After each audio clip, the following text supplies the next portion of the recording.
Episode 9. Born again, shot again, a little bit of everything, but man, here we go.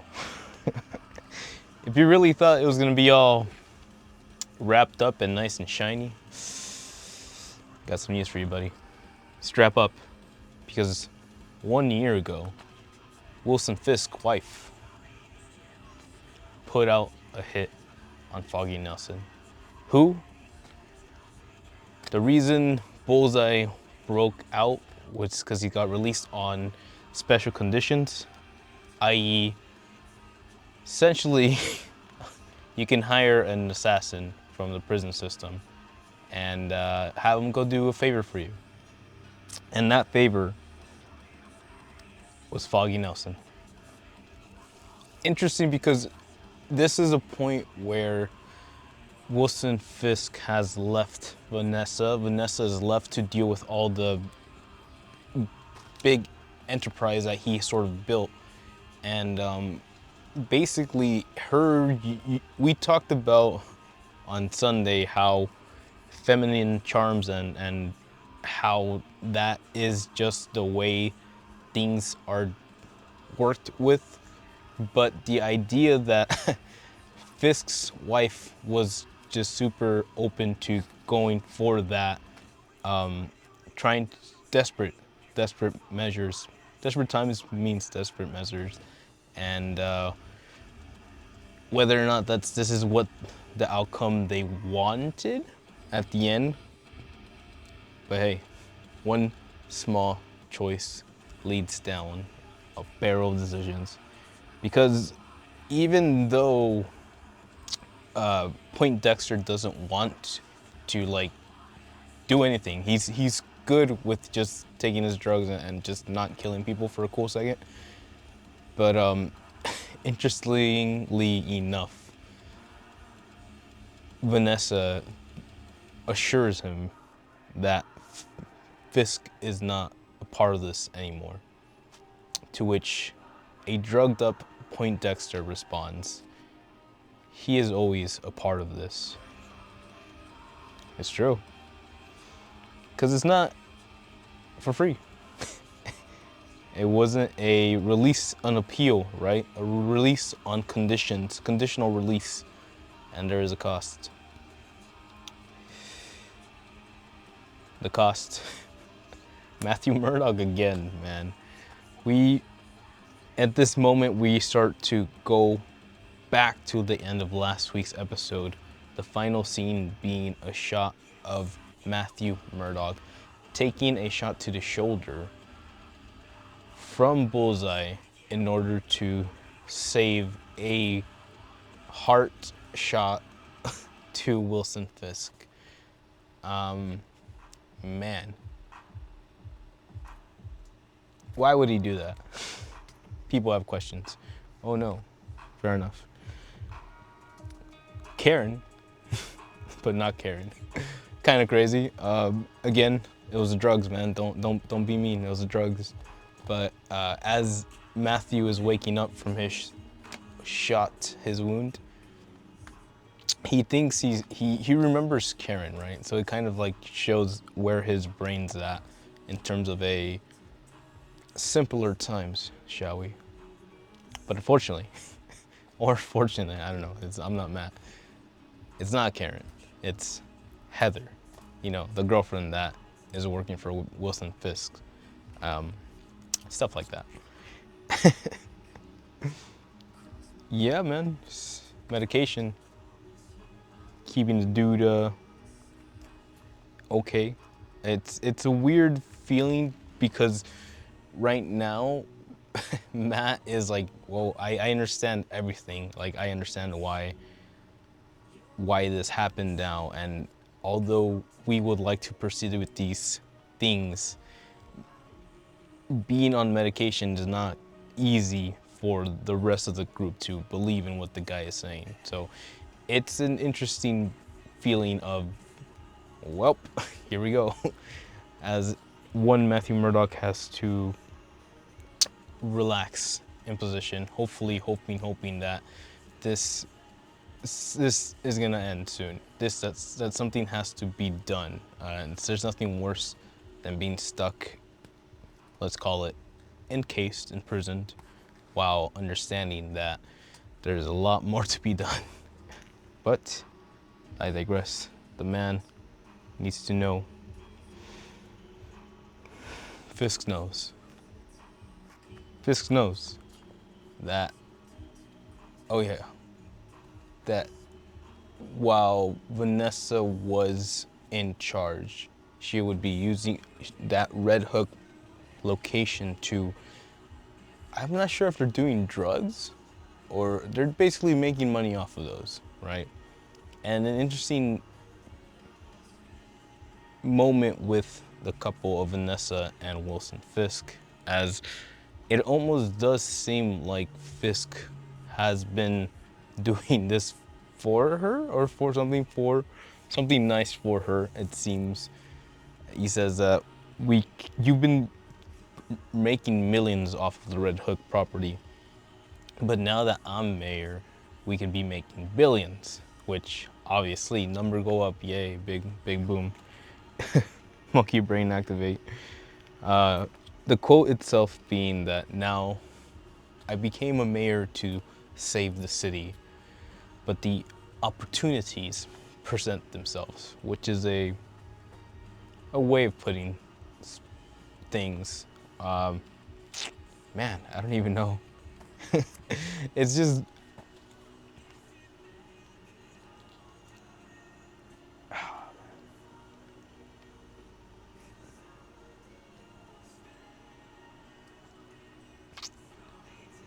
value, man. Value holds a lot. It's interesting how when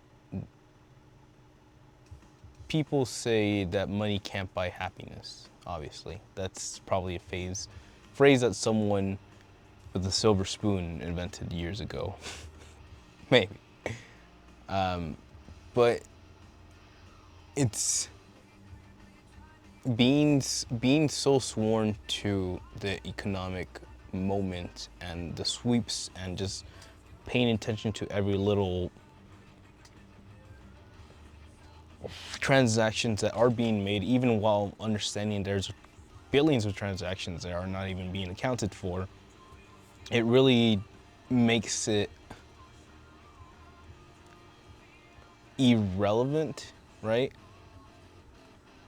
So it's very ironic to me that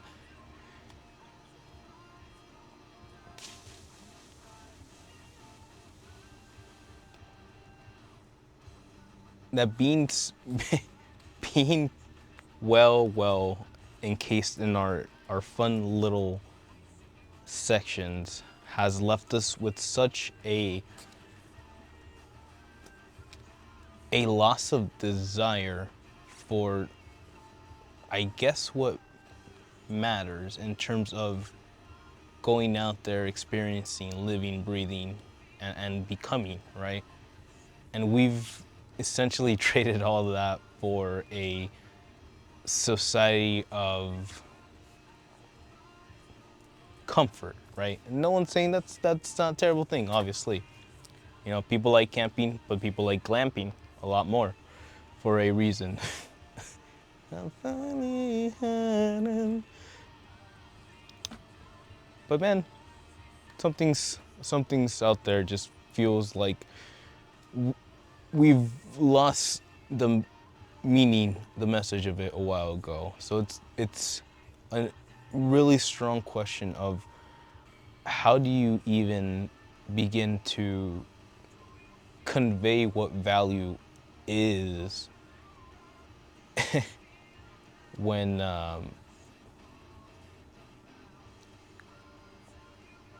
everyone from we are raised from a very young mindset to believe in the economic system,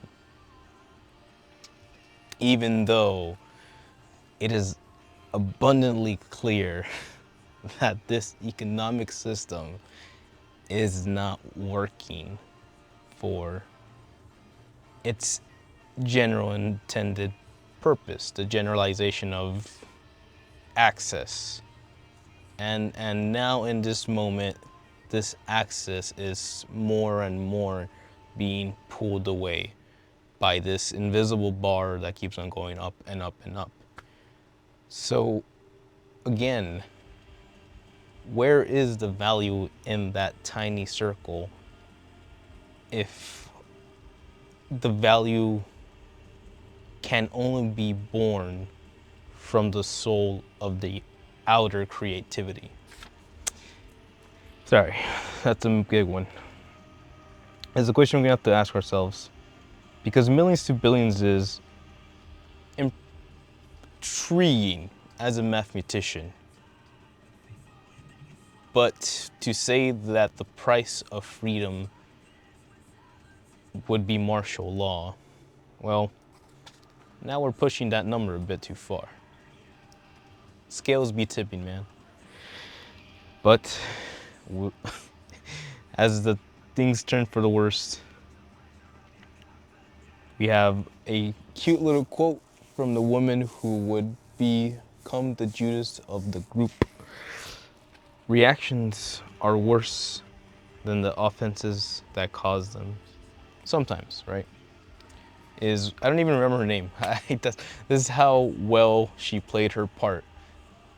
That she was irrelevant to this whole story. That she had maybe a way to do this. I don't know. I didn't even know. You can't even, hindsight can't even determine what one could have done in her situation, where it was clear that her voice was not being heard or respected, or even maybe acknowledged sometimes, but not to the point that she felt that it needed.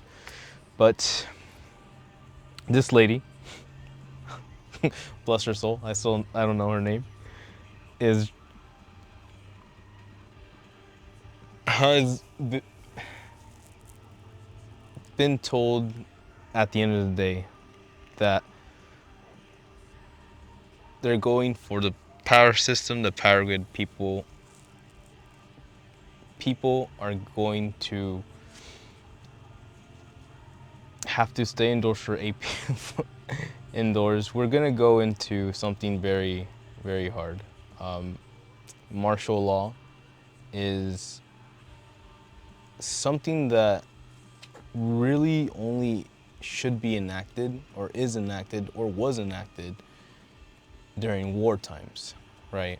The idea of if we are in the midst of burning our borders from each other, or attacking our borders, or being dismantled, abused, and more than that, the people who live within those borders no longer have the security that is guaranteed by the state and or country, then the martial law, whether it be from the state, whether it be from the city, whether it be from the government, enacts to protect that area from any entering deterrent.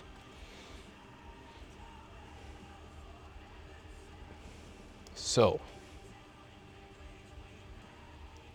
why Red Hook? Red Hook being this little secret plot of land that they've been making money from imports off of.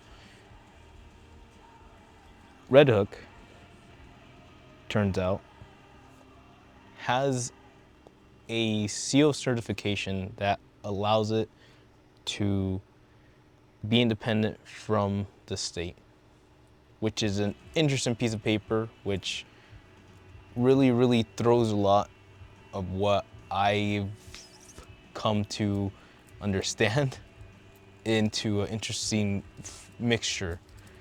Because as is clearly pointed out, if Fisk can now use mayoral government to liberate this plot of land, then essentially the Fisk can create their independent state, which, wow. We're getting there. We're getting there.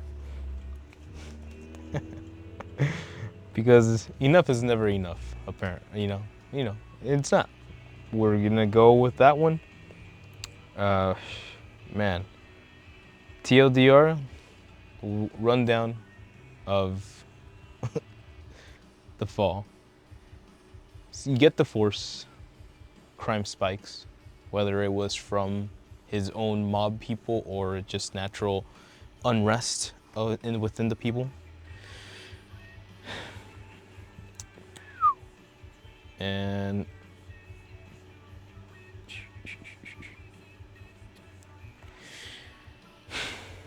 personal militia, you create your own militia, your kill squad, and you get the keys to the power grid, which is crazy to even believe about, man.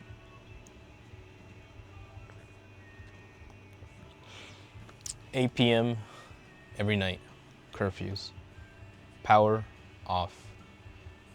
The personal police guards, Wilson's personal police force goes out every night, and by law, Wilson Fisk law, state law, city law,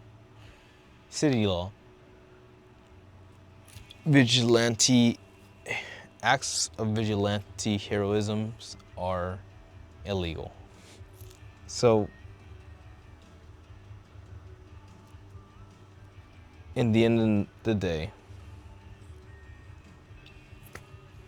after 8 p.m., Wilson Fisk's little vigilantes go out in the street, rampaging the nights, trying to protect the city, and you are not allowed, hypothetically, you're not allowed to save the neighbor's cat from a tree. It's pretty rough, man. It's hard to think about being stuck in a place where good deeds are frowned upon, like being attacked for trying to help. And yes, you could say that vigilantes who are outside the law have to be treated with specific care, yes, but try to explain to me how this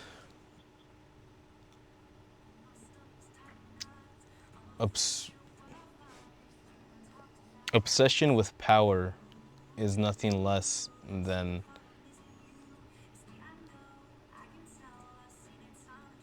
terrorism within our own walls.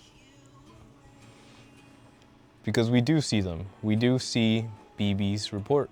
Good old BB and her camera report and her friend's camera reporting. But it shows, instead of like interviews and like thought articles, it shows the streets of New York with riots, people screaming, vandalisms, lootings, and obviously life imitates art. Amen. Because seeing these really reminded me of those times, and you know them. If you were in America, you saw them. It's the beginning, right? A glimpse of what could happen, what could be, and it's to see it to see it on the television screen and have to like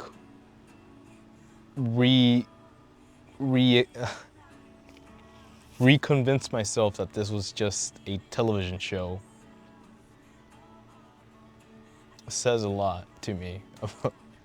But it's generally impressive how this team has continued to push forward and try to say more than just punch, punch, kick, kick. Not that that wasn't here, obviously, but things got serious, man. Things got very, very open, and it scares me sometimes to see this writing team really tackle these subjects, because it worries me that maybe the potato head, Mr. Potato Head out there himself, could be watching these things and getting ideas from like the writers, and that's a very unnerving place to be, if I can be honest.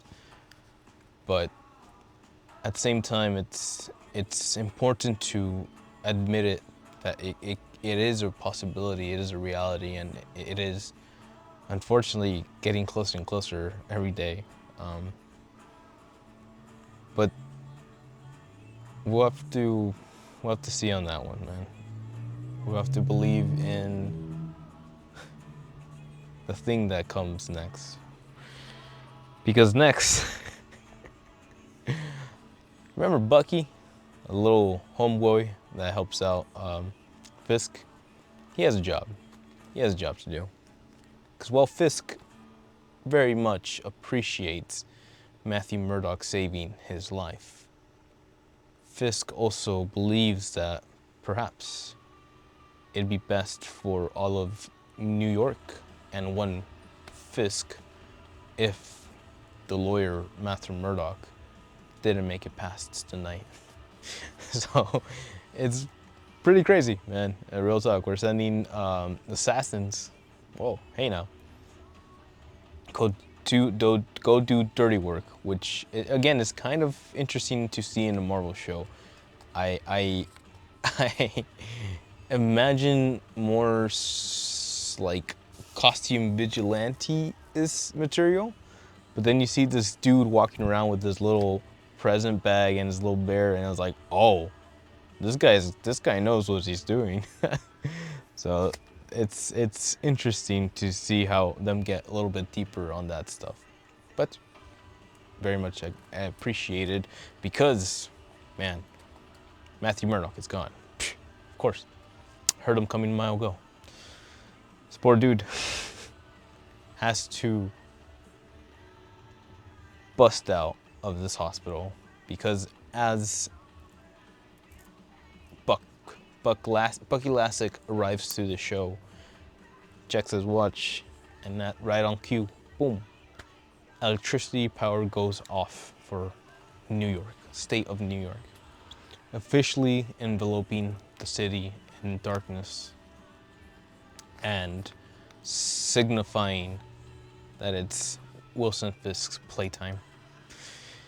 And so he does. He sends his people, sends his assassin, and Matthew Murdock is to dip on the spot. Still within his little medical gown, he drags his ass back home, and who do we find waiting for his paralytic face? Potato face? But Frank Castle. Kind of hilarious. I think they made a point of showing John Berthel with super long hair in previous 2 episodes, because Daredevil makes a reference to it. He's like, "What about you, huh, Frank? You you cut your hair for me," or something like that. I was like, "Wow!" All right. I think cute little banter between Punisher and Daredevil as they're increasingly pissing each other off.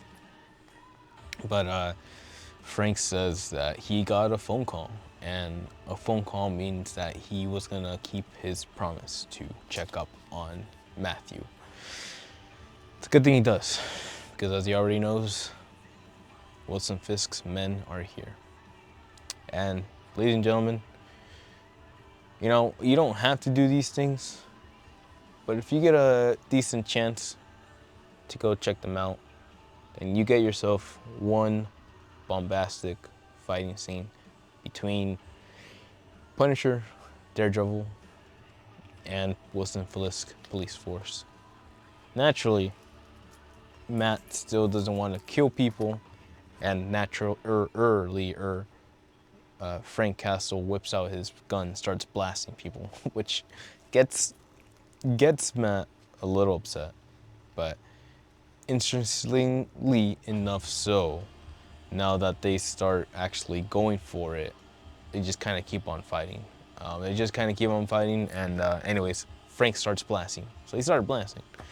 And yeah, man, it was an interesting little mixture of like, you know how John Wick has that super slick gun fu is what he calls it?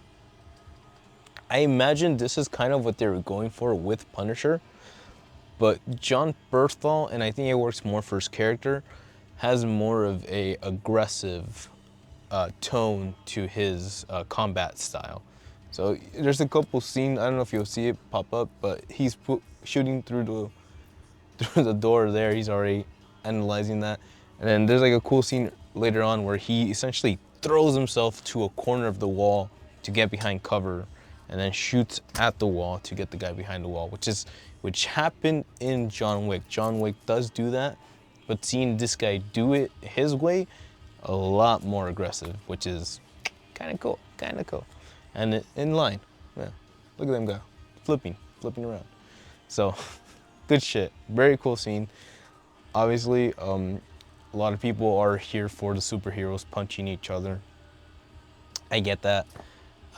Thankfully, I've enjoyed what the showrunners have been doing with the direction of this and the writing and just what they've been presenting.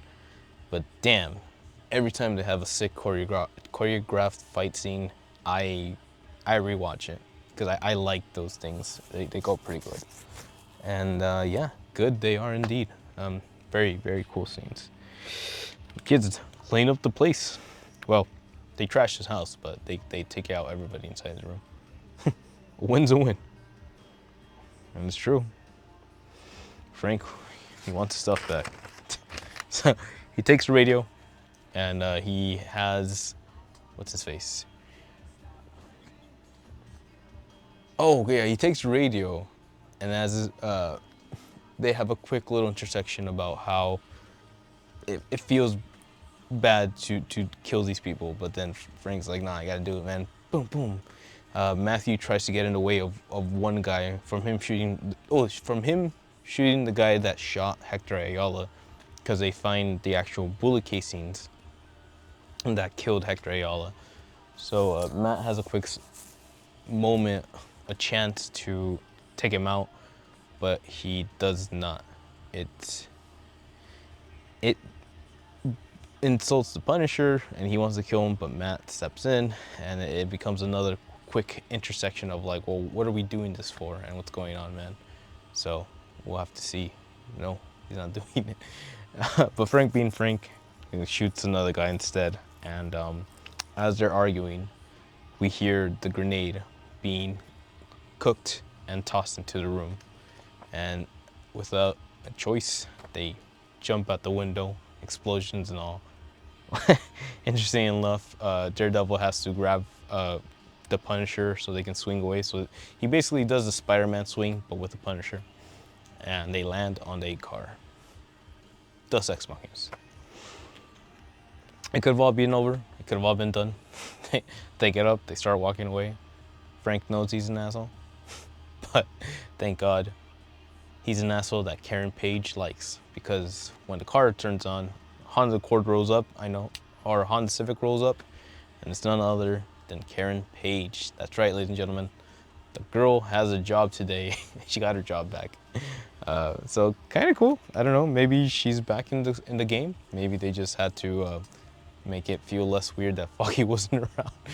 But Foggy's whole shtick kind of makes it full circle. So it's an interesting way of bringing his character around, even if he's not around. But ouch. And yeah, man. Thankfully, with her, she's allowed to go with, I think, Frank Castle? Yeah, they're in Frank's hideout, and then they're getting all patched up, thankfully. Matt, Karen have a moment. Punisher, Karen have a moment. Frank tries to invite her for coffee, And Karen says no, unfortunate. And it's a little weird, but it's alright. They're all adults, which they all do well, playing adults in the room. And at the end of the day, Matt realizes that Foggy has these files, and Karen knows where these files are. So they're able to go together to the location, pick up those files, and hopefully get the reason as to why Vanessa would take Foggy out. Which, very good stuff. Frank, not interested in playing Inspector Gadget, says nah. Can read the room, he's a smart man. Says, all right, you guys get out of here. I got my own things to do. And he shoos them away and turns on the radio. Good stuff. Abogado's at law. Very nice. Aguacate's at law, my friend. Red Hook Island. To which, yeah, again, we've talked about this, but we opened these files, we've understand, and we realized that, yeah, it is because since this is a state, since this Red Hook Island has its own deed, declaring it independent from the state, then yeah, they have this weird thing going on. And I'm not sure if the issue is that now that Fisk is mayor, that it can go bad, but I didn't really get the logistics of it, but essentially it's pretty rough news every way around. When you think about the logistics of how that comes to be and how someone can get away with doing something like that. Ouch. So there's that one to think about. But as we wrap it up for today, the last one I want to talk about is Little Party Boy, man. Last week I talked about how I was under the impression that this guy's job was to be the surrogate son of Wilson Fisk and be like that Daniel kid, I think his name is, from Across the Spider-Verse. And yeah, he gets the job. It's hilarious because he finally unbuttons his top button, and this dude actually is in a movie that just came out called Warfare. If you don't know what that's about, Alex Garland, who just recently did Civil War, it actually did another movie called Warfare, and he's one of the Navy SEALs in that film, which is really interesting. It's pretty intense too. It's pretty intense. It gets pretty serious, pretty fast, and it was interesting to see that fool. He's still the same character. He still delivers the same delivery, but it's a little bit more serious, and I was able to see that serious side come out in this scene, which is interesting how this kid has learned the tools of the trade and is now becoming the Wilson Fisk character, and nature versus nurture, and that is why.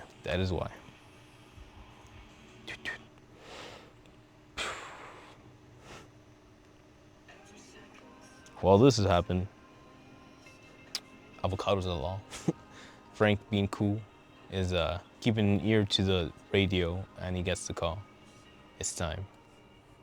I think I can do this. Yeah, that's fine. He gets the call of duty. Frank, one man versus the goon squad. It's pretty interesting. You might be asking yourself, why would one man go up against a whole armed battalion? And you might be asking yourself, why would a whole armed battalion use non-lethals against a mass murderer, cop killer? Well, ladies and gentlemen, don't get ahead of me. We're getting there. But yeah, homeboy goes in, guns blazing, and he starts blasting. Yeah, anyways, he went in blasting. We get a cool new stance from him. I don't think we've seen him do this before. He goes with the famous hook and pistol. Go around, shinks, and then he starts blasting. So it was kind of cool to see him rock that stance. He does a couple things.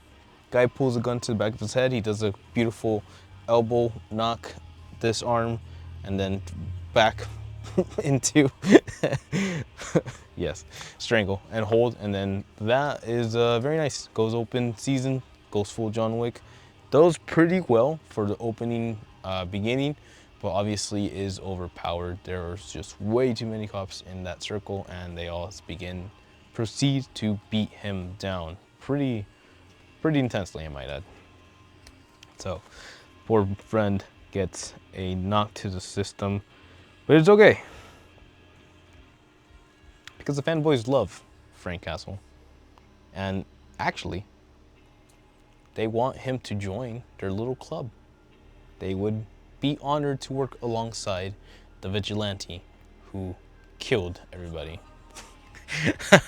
So the thing that gets me the most is like Fisk likes to rage on about how he dislikes vigilantes and how he's like, destroying my city and blah blah blah. But if you flip the table, these dudes are doing nothing more than what the Punisher was doing. Meaning that their inspiration is a vigilante. So how the fuck are you gonna go around and being like, oh, I hate vigilantes, and you're gonna hire vigilantes? So, I mean, Fisk, you got a lot of thinking to do, my dude. A lot of explaining to do. So, Frank takes cog in a broken machine. Oh. Frank goes deep. He starts going about how they're all just a bunch of clowns playing in Wilson Fisk game. So a bunch of like jesters just entertaining this one potato head. And meanwhile, this potato head is giving a speech about a cog in a broken machine, as that other election lady who was told to report anybody who didn't believe in Wilson Fisk, right? For a split second, man, obviously, I think that the showrunners did a great job of kind of giving her this backbone almost. And then when things really mattered, and this police commissioner guy talks to her, tells him the plan, she instead turns around and rats him out to Fisk. Now, this guy is being assaulted by Fisk in a weird moment of display of strength or whatever. Fisk does like a fun little elbow to the throat, double chop to the neck, the little right here, get that shock, and then while he's down there, he begins to squish his head like a grape or a watermelon. You pick, like a melon. To the point where, yeah, because you hear the cracking and you're like, no, they're not gonna do that. They're not gonna do it like this, which they don't. They go kind of smart, and essentially they go to the point where that he pushed so hard that he broke his jaw, and his hand friction was able to rip off the skin from his forehead. So if that sounds pretty graphic to you, yeah, it was pretty graphic. So welcome to Disney Plus. We do, we want to, yeah. Justice, i.e., good men, stay silent. The same people who have taken this oath to protect the city of New York all just watched their police commissioner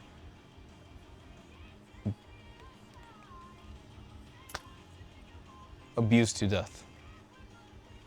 And rather than, like, listen, man,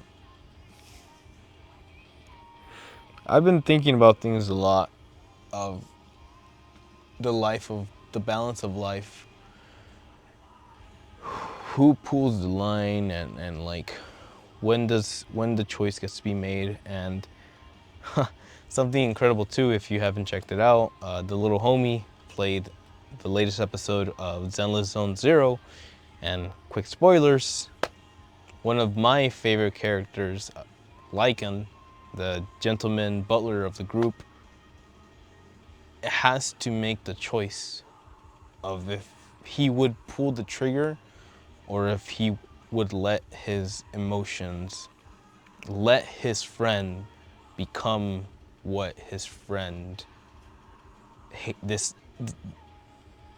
hated the most, right?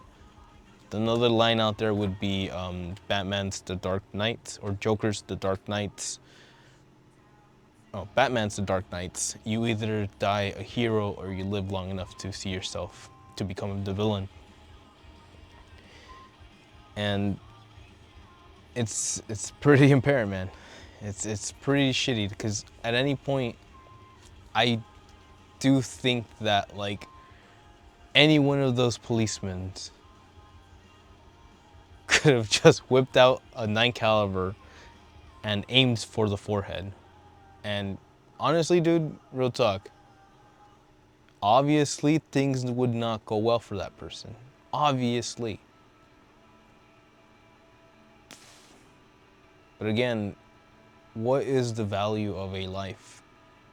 And what is that life if it's a life of destruction and pain and chaos?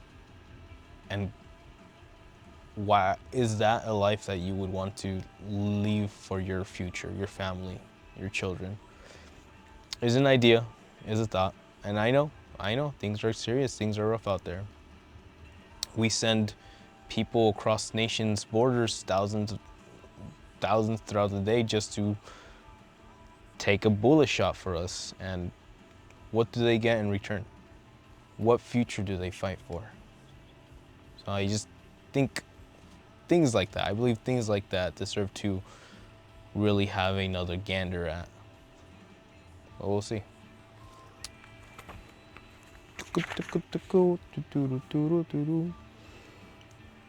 Good men stay silent.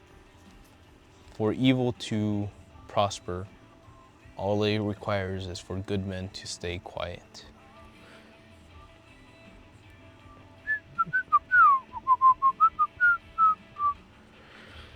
Karen,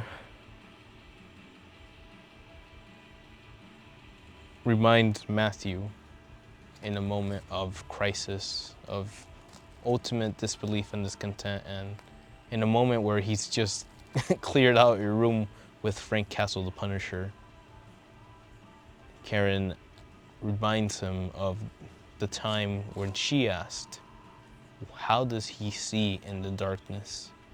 What does it feel like living in the darkness? To which Matthew Murdock responds,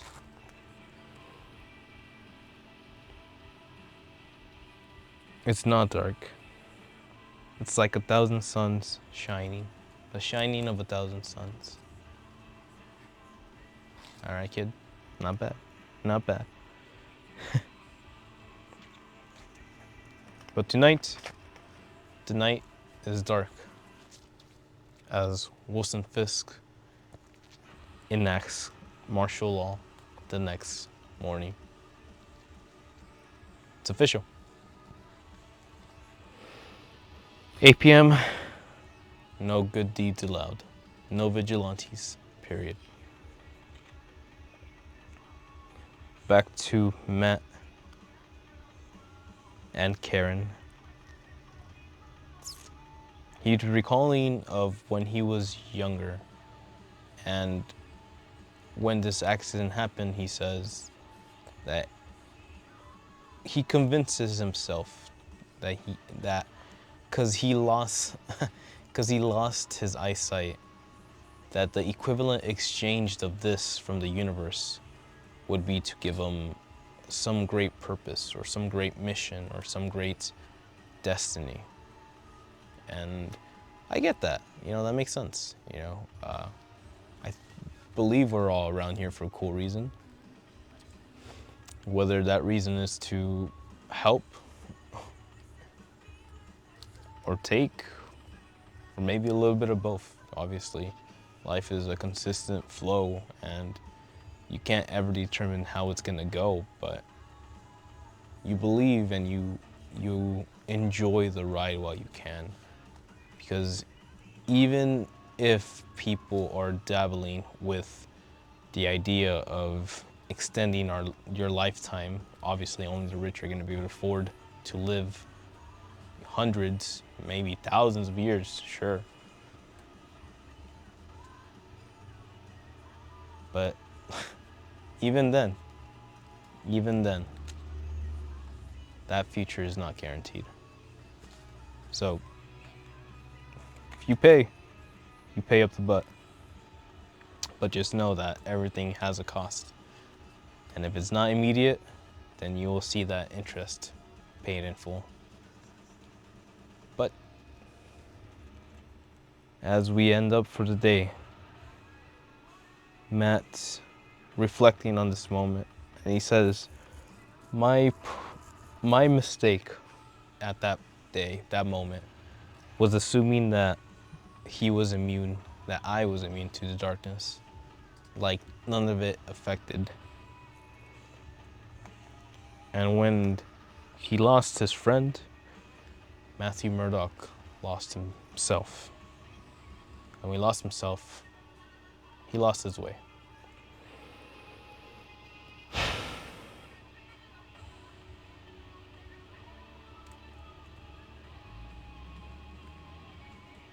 Says, I can feel it. I can feel it. The city. That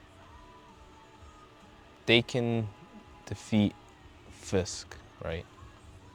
When the majority gathers to fight for something we all believe in,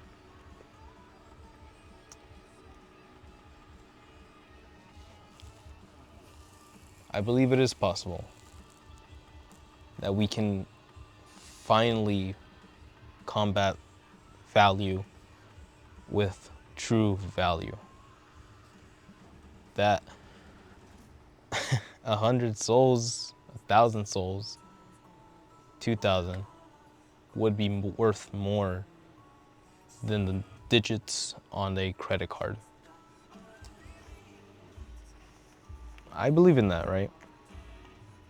I don't know what stage is going to need to be set, what groups are going to need to start speaking up, and how long it will take, but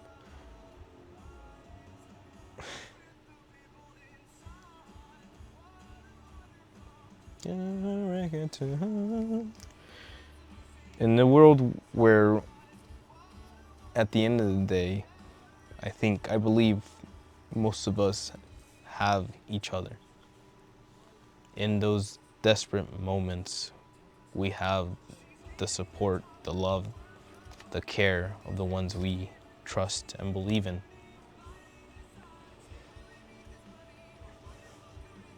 And that has to be worth something more than just another wasted day slaving away at your boss's workstation. Just the way it is, right? Because at the end of the day, you're either creating value for yourself or you're creating value for your community, your people, or you're just creating value for some corporation. And again, none of that is terrible, none of that is objectively wrong. But we've seen things get out of hand. We've seen people go full potato, and we've seen how people are pretending like none of it matters. People who should care. So it's only a matter of time till the people who do care keep on going. Because if you're not hungry, if you think you're content, and if you think that this is all there is to it, we'll see how long that one lasts. But hey, did I say it was over? No, I didn't. Because we got an ending cutscene, my dude. Intimacy. That's right. Alone. In a cell full of people.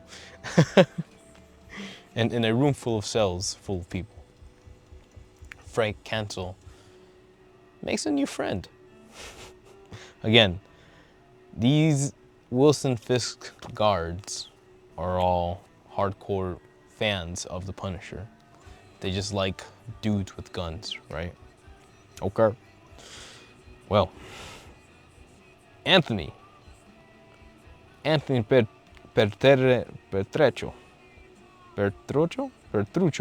Anthony Petruccio, new friend. From Jersey. He just broke his arm. And you hear the jail cell lock open. Season 3, Season 4. Season 4? Confirmed, man. Yes, it's true. You know, for a split second, I really thought we were gonna wrap this series up with this season. with we were gonna be able to save democracy. You know what I mean? But I guess, and apparently, Disney and the overlords decided that we're not done with the story yet, and we're really gonna have to wait to see what the results of life are gonna be after these couple of months. So I'm not sure how long that's gonna take. I'll keep an eye on it, but damn, that is a unnerving place to leave this.